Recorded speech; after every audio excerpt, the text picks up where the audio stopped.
Hello विद्यार्थियों, आप सभी का स्वागत है आपके अपने YouTube चैनल आर्ट गंगा में। विद्यार्थियों, जैसे सभी को पता चल ही गया है कि बुक मेरी आ गई है। बुक बहुत अच्छी है। कुछ विद्यार्थियों का फ़ोन आ रहा है कि मैडम उसमें आधुनिक और समकालीन कलाकार उसमें नहीं है और वह पूरी टोटल इंडियन बेस पर है। उसमें आपकी सारी गुफाएं, सारे शैलियाँ जितनी हैं, प्रागैतिहासिक काल, सैंधव सभ्यता पूरी, और जितनी आपका important topic Indian relative artist से होते हैं उतने हैं उसमें। और दूसरी बुक जो हमारी आएगी, लेकिन उसमें समय लगेगा, अभी तुरंत बुक वो नहीं आ जाएगी। जो दूसरी आएगी वह पूरा टेक्निकल को लेके और पूरा आपका वेस्टर्न, टेक्निकल और इंडियन आर्टिस्ट और इंडियन समकालीन आर्टिस्ट इतने को लेकर आएगी और बहुत शानदार बुक होगी। लेकिन उसमें अभी समय लगेगा, काफ़ी समय लग सकता है। मान के चलिए 1 आध महीना, 15 दिन, 20 दिन। और उसके पहले संभवतः मैं 10,000 क्वेश्चन का बैंक लेके आऊँगी आप लोगों के लिए, और बहुत अच्छे क्वेश्चंस होंगे और वो आपको बहुत बेनिफिट दिलाएंगे। विद्यार्थियों, आजकल मैंने देखा है कि विश्वास नाम की चीज़ ख़त्म हो रही है धीरे धीरे। सभी में ख़त्म हो रहा है। अगर स्टूडेंट में ख़त्म हो रहा है तो टीचर्स में भी ख़त्म हो रहा है। जैसा कि आप सभी लोग जानते होंगे कि कितना साइबर अपराध बढ़ रहा है, कितना साइबर क्राइम हो रहा है। तो ये अच्छी बात नहीं है। देखिए, ना कोई कुछ लेके आया है, ना कोई कुछ लेके जाएगा।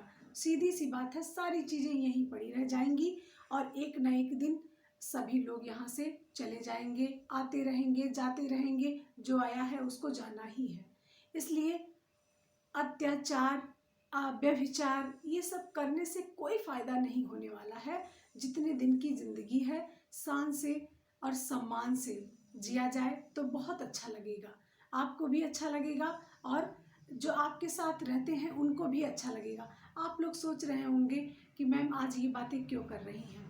जाहिर सी बात है, सोचने वाली बात है। मैं इसलिए आज ये बात कर रही हूँ। कुछ विद्यार्थी ऐसे हैं जो कि सिर्फ और सिर्फ क्या करते हैं, दूसरों को हर्ट करते हैं, दूसरों को नुकसान पहुंचाते हैं, और उनका यही काम ही रह गया है और कुछ वो नहीं कर सकते हैं। जैसा कि अभी आप सभी को पता होगा कि इतनी अच्छी अच्छी बुकों का PDF निकाल कर लोग साइबर क्राइम के तहत सेंड कर देते हैं। क्या मिलता है उनको? मैं मुझसे पूछना चाहती हूँ कि आपको क्या मिलता है ये सब करने से? ये बताइए कि जब आप स्वयं अपने गुरुजन का सम्मान नहीं कर सकते हैं, जब आप अपने टीचर्स का सम्मान नहीं कर सकते हैं, तो क्या आप आगे बढ़ सकते हैं? कभी नहीं, कभी नहीं बढ़ सकते हैं। क्योंकि सबसे पहली शिक्षा तो आपको यही होनी चाहिए कि अपने गुरुजन का सम्मान करना सीखें। गुरुजन का सम्मान नहीं किया तो सब कुछ व्यर्थ है। कुछ नहीं, जीवन में फिर कुछ नहीं है, सब कुछ व्यर्थ है। और मैं सभी विद्यार्थियों से यही कहना चाहूँगी कि शिक्षा के साथ, संस्कार के साथ शिक्षा लीजिए। शिक्षा के साथ संस्कार नहीं, संस्कार के साथ शिक्षा ग्रहण कीजिए। आप एक टीचर बनने जा रहे हैं और एक टीचर का यही सबसे बड़ी शिक्षा यही होती है कि वह सम्मान और संस्कार के साथ जीवन खुद जिए और दूसरों को भी सिखाए। इसलिए विद्यार्थियों, संस्कार और सम्मान ये सब बहुत ज़रूरी चीज़ें हैं। यह नहीं है जीवन में तो सब कुछ व्यर्थ है, कुछ फिर शेष नहीं रहता है। फिर पशु और मनुष्य में कोई अंतर नहीं रह जाता है जब तक आप संस्कार विहीन। और हमारी कला क्या है, हमारी संस्कृति। आज हमारे देश की पहचान हमारी कला और संस्कृति से ही तो है। आप राज्य की पहचान, हमारे राज्य की पहचान कला और संस्कृति से है। जैसे आप पढ़ते हैं, ये कहाँ की लोक कला है, ये कहाँ की लोक कला है, ये इसमें क्या होता है, ये कहाँ पर सिखाया जाता है। इस तरह की कई चीज़ें आप राज्य से रिलेटेड पढ़ते हैं, राज्य के बाद जिले से रिलेटेड पढ़ते हैं और फिर पूरे देश से रिलेटेड पढ़ते हैं। तो हमारी कला क्या है? हमारी कला हमारी सांस्कृतिक धरोहर है और उसको सजो के रखना आपका और हमारा कर्तव्य है। इसलिए विद्यार्थियों, गुरुजनों का सम्मान करना सीखें। अगर आप शिक्षा ग्रहण कर रहे हैं तो आज नहीं तो कल आप भी शिक्षक बनेंगे, और जब स्वयं नहीं किसी का सम्मान करेंगे तो तो आपका सम्मान क्या कोई करेगा? कभी नहीं कर सकता है। इसलिए विद्यार्थियों, सम्मान और एक शिक्षक का सबसे बड़ा एक जो सपना होता है वह सिर्फ सम्मान ही होता है। एक अच्छे शिक्षक की यही पहचान है कि उसको बहुत पैसे से मतलब नहीं रहता। देखिए, आजकल भौतिक जीवन है, पैसा तो जीवन के लिए जरूरी है ही, लेकिन पैसा ही सब कुछ बन जाए ये नहीं होता है। अच्छे शिक्षक की यही पहचान है कि वो पैसा ही उसके लिए सब कुछ नहीं होता है। लेकिन क्या करेंगे, कुछ कुछ विद्यार्थियों का दुर्भाग्य है, और ये दुर्भाग्य विद्यार्थियों का नहीं, यह हमारे देश का दुर्भाग्य है कि ऐसे विद्यार्थी हमारे देश में, ऐसे युवा हमारे देश में रहते हैं जो टीचरों का सम्मान नहीं कर सकते हैं, माता पिता का सम्मान नहीं कर सकते हैं। वो शिक्षा क्या ग्रहण करेंगे? कभी नहीं कर सकते। और मैं बहुत अच्छे से जानती हूँ कि वह कभी जीवन में आगे बढ़ भी नहीं सकते हैं। मैंने ऐसे बहुत उदाहरण देखे हैं और मैं देखती चली आ रही हूँ। खैर विद्यार्थियों, बुक आ गई है। जिन विद्यार्थियों को बुक परचेज करनी हो वो विद्यार्थी ले सकते हैं और निष्फिक्र होकर ले सकते हैं। कोई उसमें वो नहीं है कि आपको बरगलाया जा रहा है, ऐसा कुछ भी नहीं है। और बहुत ही जेन्युइन प्राइस रखा गया है जिससे हर विद्यार्थी उसको अफोर्ड कर सके, आराम से ले सके। विद्यार्थियों, जीवन का मूल धर्म यही होना चाहिए कि सम्मान के साथ जिया जाए, वही जीवन सार्थक जीवन होता है, जहाँ तक मुझे ऐसा लगता है। लेकिन कोई ज़रूरी नहीं है कि मेरी सोच के अकॉर्डिंग पूरी दुनिया चले, ये ज़रूरी नहीं है। इसलिए विद्यार्थियों कोई बात नहीं, चलिए आप लोग अपने सब्जेक्ट पे आइए। और आपका इस समय चल रहा है टेक्निकल आर्ट। टेक्निकल आर्ट में मैं अभी तक साहित्य में कला पढ़ा रही थी। अब मैं आपको दृश्य कला के तत्वों के बारे में बताऊंगी कि दृश्य कला के कितने तत्व होते हैं और उन तत्वों का क्या रोल होता है आपकी कला के अंतर्गत। जैसे दृश्य कला के तत्व, दृश्य कला के तत्व, देखिए विद्यार्थियों, दृश्य कला के तत्व कहिए चाहे कला के तत्व कहिए, कला के तत्व कहिए, चाहे कला के तत्व कहिए, चाहे एलिमेंट्स ऑफ आर्ट कहिए, चाहे elements of art, elements of art, चाहे एलिमेंट्स ऑफ आर्ट कहिए, सारी बातें एक ही हैं। तो इसमें कितने तत्व होते हैं? तो विद्यार्थियों, इसमें 6 तत्व होते हैं। और वो कौन कौन से हैं? रेखा, यहाँ लिखती हूँ, रेखा 6 तत्व, रेखा, रंग, रूप,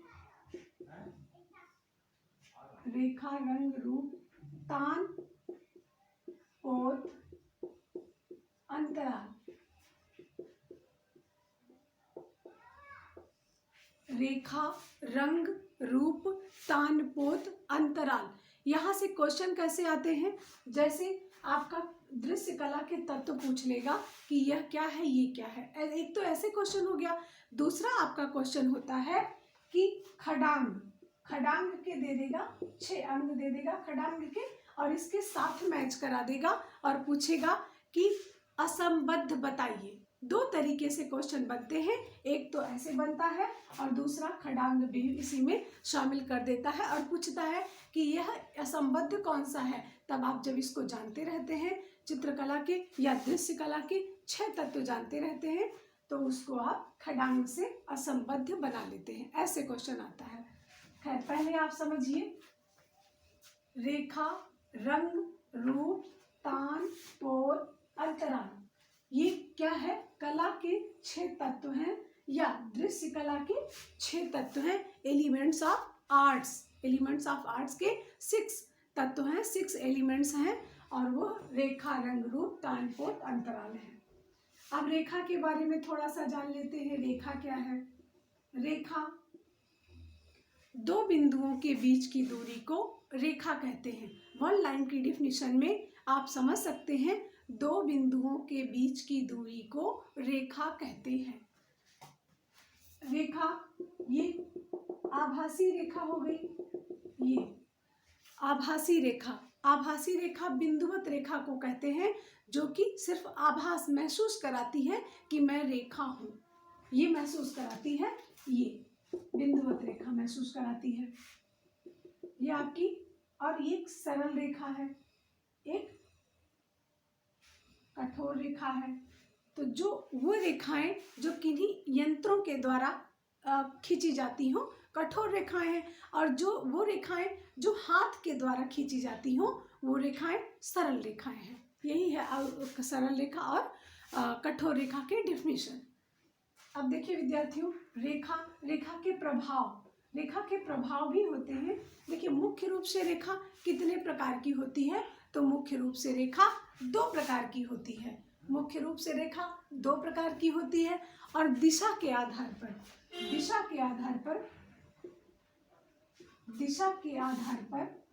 रेखा तीन प्रकार की होती है। दिशा के आधार पर रेखा तीन प्रकार की होती है, और मुख्य रूप से रेखा दो प्रकार की होती है। दूसरी बात, रेखा की माप करने वाली इकाई को क्या कहते हैं, तो पीका कहते हैं। पीका। रेखा को मापने की इकाई को क्या कहते हैं, पीका कहते हैं। ये हो गई आपकी रेखा। अगला है रंग। अच्छा, रेखा के प्रभाव भी होते हैं। रेखा के प्रभाव क्या होते हैं, देखिए ये है आपकी सरल रेखा या सीधी रेखा या पड़ी हुई रेखा या ऐसे शांत पड़ी हुई रेखा। ये है आपकी पड़ी हुई रेखा, या इसी को कहते हैं क्षैतिज रेखा। इसी को क्या कहते हैं, क्षैतिज रेखा। ये है आपकी क्षैतिज रेखा। अब देखिए ये स्वयं बता रही है, यह स्वयं निर्देशित कर रही है, क्या कह रही है कि मैं विश्राम कर रही हूँ, मैं लेटी हूँ, मैं विश्राम कर रही हूँ, और जो विश्राम करेगा वह शांत रहेगा। तो वो क्या है, वह शांत है, विश्राम कर रही है, और विश्राम कर रही है, शांत है, तो जाहिर सी बात है मौन है। तो मौन है। जब भी आपको एग्जाम में ना समझ में आए क्वेश्चन की कैसे करना है, तुरंत आप पेन अपना जो भी ले जाते हैं, पेन ले जाते हैं, पेंसिल ले जाते हैं, आप उससे तुरंत रेखा को खींच लीजिए। अगर क्षैतिज रेखा कह रहा है तो क्षैतिज रेखा को खींच लीजिए। अगर ऊर्ध्वाधर रेखा कह रहा है, लंबवत रेखा कह रहा है, तो आप सीधी रेखा खींच लीजिए। अगर कोणीय रेखा कह रहा है तो आप ऐसे ऐसे खींच लीजिए, आपको खुद ब खुद आंसर मिल जाएगा। तो ये रेखा क्या कह रही है, ये कह रही है मैं शांत हूँ, मौन हूँ, स्थिर हूँ। शांत, मौन, स्थिर, इस तरीके से ये स्वयं अपना भाव प्रदर्शित कर रही है। दूसरी रेखा क्या है, दूसरी रेखा क्या कह रही है, ऐसे जा रही है। ये क्या है, लंबवत रेखा। ये क्या है, लंबवत रेखा। और ये कह रही है, इसी को क्या कहते हैं, ऊर्ध्वाधर रेखा। ऊर्ध्वाधर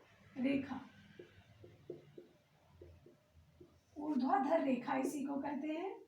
और यह रेखा क्या भाव प्रदर्शित कर रही है, यह कह रही है मैं गौरवान्वित हो रही हूँ, ऊपर की तरफ बढ़ रही है और कह रही है कि मैं गौरवशाली हूँ, मैं गौरवान्वित हो रही हूँ, और मैं ऊपर की तरफ बढ़ रही हूँ। सम्मान, इसको सम्मान मिल रहा है। कोई भी ऊपर की तरफ, अगर आप ही टीचर बनेंगे, हाई स्कूल के टीचर बनेंगे, इंटर कॉलेज के बनेंगे, बाद में प्रवक्ता बनेंगे, या आप प्रोफेसर बनेंगे, तो आपको स्वयं में खुशी महसूस होगी, और आप अच्छा महसूस करेंगे, और आप अपने को गौरव महसूस करेंगे कि गौरवान्वित हो रहे हैं हम।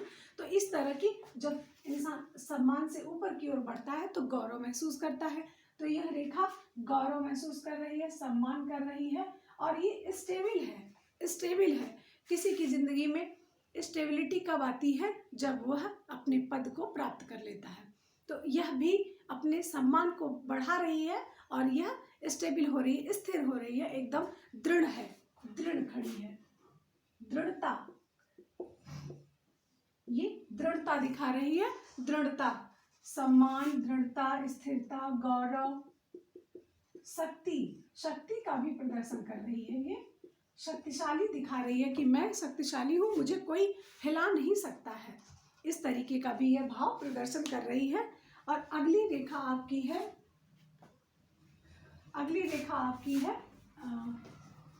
कर्णवत रेखा। कर्णवत रेखा क्या कर रही है? देखिए कर्णवत रेखा क्या कर रही है? कर्णवत रेखा आपकी ये है, ये क्या कर रही है? ये कह रही है कि मैं किसी को चोक दूंगी, भोंक दूंगी, इस तरीके से भाव प्रदर्शित कर रही है। तो जाहिर सी बात है यह संघर्ष का भाव प्रदर्शित कर रही है, संघर्ष कर रही है, क्योंकि सरल तो है नहीं, ऐसे ऐसे बही तो जा नहीं रही है, तो इसलिए यह दिखा रही है संघर्ष का भाव प्रदर्शित कर रही है। आघात दिखा रही है, और इसको देखने के बाद असुरक्षा महसूस हो रही है कि कहीं मुझे चोक ना दे ये, तो असुरक्षा का भाव प्रदर्शित कर रही है ये इस तरीके से। कभी भी आपको क्वेश्चन एग्जाम में अगर आप बैठे हैं नहीं आ रहा है, तो आप सबसे अच्छा तरीका यही होता है कि आप उसको तुरंत खींच लीजिए, रेखा खींच के देखेंगे तो तुरंत आपका क्वेश्चन क्लियर हो जाएगा। इसके बाद रेखा के बाद रंग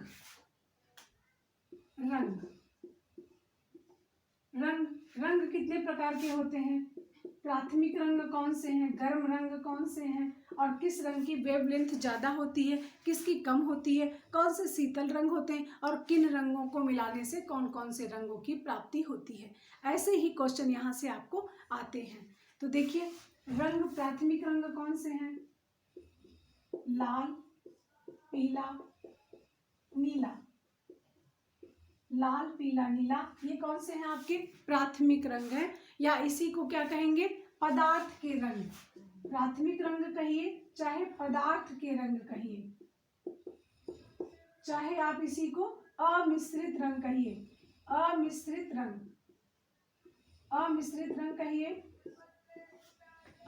रंग कहिए, चाहे आप पदार्थ के रंग कहिए, चाहे आप प्राकृतिक रंग कहिए, इन्हीं को प्राकृतिक रंग भी कहा जाता है, प्राकृतिक रंग, या इन्हीं को नेचुरल कलर कहिए, सारी बातें एक ही हैं। अब देखिए ये हो गए आपके प्राथमिक रंग। अब इन्हीं से दो प्राथमिक के मिलने से, दो प्राथमिक रंगों के मिलने से, दो प्राथमिक रंगों के मिलने से,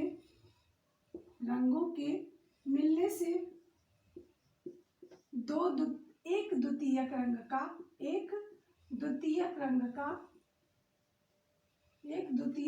का निर्माण होता है। दो प्राथमिक रंग के मिलने से एक सेकेंडरी कलर का निर्माण होता है। यही आपकी द्वितीयक कलर की डेफिनेशन है। द्वितीयक कलर कौन कौन से हैं?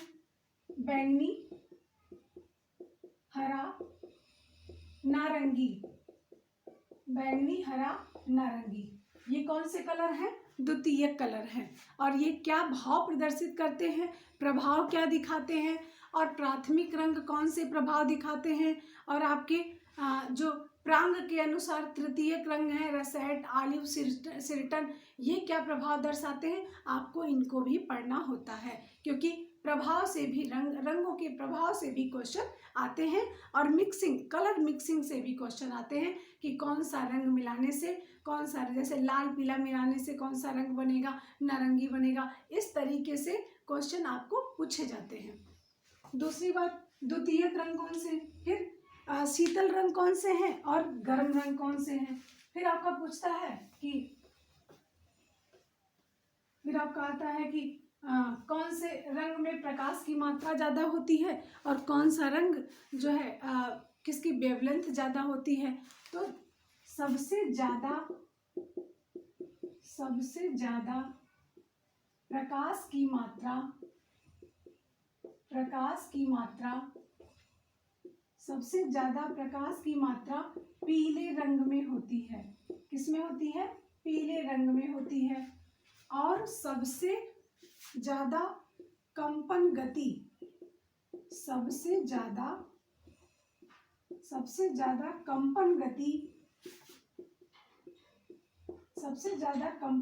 किसमें होती है? सबसे ज़्यादा कंपन गति होती है आपके लाल रंग में, सबसे ज़्यादा कंपन गति होती है बैंगनी रंग में। सबसे ज्यादा कंपन गति किसमें होती है? बैंगनी रंग में होती है। और सबसे ज्यादा किस रंग की तरंग दैर्ध्य ज्यादा होती है? सबसे ज्यादा किस रंग की तरंग दैर्ध्य होता है? तरंग दैर्ध्य तो लाल रंग का, लाल रंग का तरंग दैर्ध्य ज्यादा होता है, कंपन गति सबसे कम होती है। और आपका बैंगनी रंग का सबसे ज्यादा कंपन गति ज्यादा होती है और तरंग दैर्ध्य सबसे कम होता है। इस तरीके के क्वेश्चन आपसे पूछे जाते हैं विद्यार्थियों। आज के वीडियो में इतना ही, और आगे आपको मैं रेखा हो गया, रंग हो गया, रूप, रेखा, रंग, रूप, तान, पोत, अंतराल, तो तान, पोत, अंतराल भी मैं आपको अगले वीडियो में बताऊंगी। फिर मैं आपको खड़ांग पढ़ाऊंगी, खड़ांग के 6 सिद्धांत कौन कौन से हैं और कहाँ कहाँ यूज किए जाते हैं। ऐसे विद्यार्थियों आप लोग पढ़ते रहिए, और सबसे पहले तो चैनल को खूब सब्सक्राइब करिए और खूब सभी को कराइए और बताइए कि मैम इस चैनल पर पढ़ाती हैं, और आप लोग भी जुड़िए, पढ़िए और बहुत अच्छे से अच्छा गेन करिए विद्यार्थियों। और बहुत ही सरल वे में, बहुत ही सरल वे में पढ़िए और अपनी ज़िंदगी को कामयाब बनाइए, अपने भविष्य को उज्जवल बनाइए। धन्यवाद विद्यार्थियों। और बुक एक बार जरूर लीजिए और देखिए कि कितना अच्छा, कितना सरल वे में मैंने सारी चीज़ें उसमें कह दी हैं। और बुक बहुत मोटी नहीं है कि मैंने बहुत ज़्यादा उसमें भर दिया कूड़ा, ऐसा कुछ नहीं है। बहुत अच्छी बुक मैंने अपनी भाषा में लिखी हुई है। जैसे हड़प्पा की जो मूर्ति है, वह, जैसे हड़प्पा की मूर्ति, 2 मूर्तियाँ, पत्थर की मूर्तियाँ 2 सबसे ज़्यादा पढ़ी जाती हैं, और 2 मूर्तियाँ पूछी भी सबसे ज़्यादा हैं। तो जैसे नर्तक किस माध्यम में बना है? सभी लोग जानते हैं सेलखड़ी में बना है। लेकिन अगर सेलखड़ी ना दे के ऑप्शन घिया पत्थर दे दिया, अगर घिया पत्थर ना दे के ऑप्शन आपका दे दिया स्टेटाइट, स्टेटाइट ना देकर दे दिया आपका घिया पत्थर, स्टेटाइट, ग्रे सैंडस्टोन, अगर ऐसे दे दिया, तब आप क्या करेंगे? ऐसे मैंने बहुत ही सरल वे में चीज़ों को आपको बताया है, समझाया है उसमें। और हमारी बुक कोई ऑप्शनल बुक नहीं है कि ऑप्शनल क्वेश्चन उसमें नहीं है। पूरी बुक सॉलिड बुक है और बहुत अच्छी बुक है। आप स्वयं पढ़ेंगे तभी इस चीज़ को समझेंगे। धन्यवाद विद्यार्थियों, ऐसे पढ़ते रहिए, आगे बढ़ते रहिए, और मेरी हमेशा शुभकामनाएं आपके साथ है। और मैं चाहूँगी कि जो विद्यार्थी हमसे जुड़े हैं निश्चित रूप से सफलता प्राप्त करें। धन्यवाद।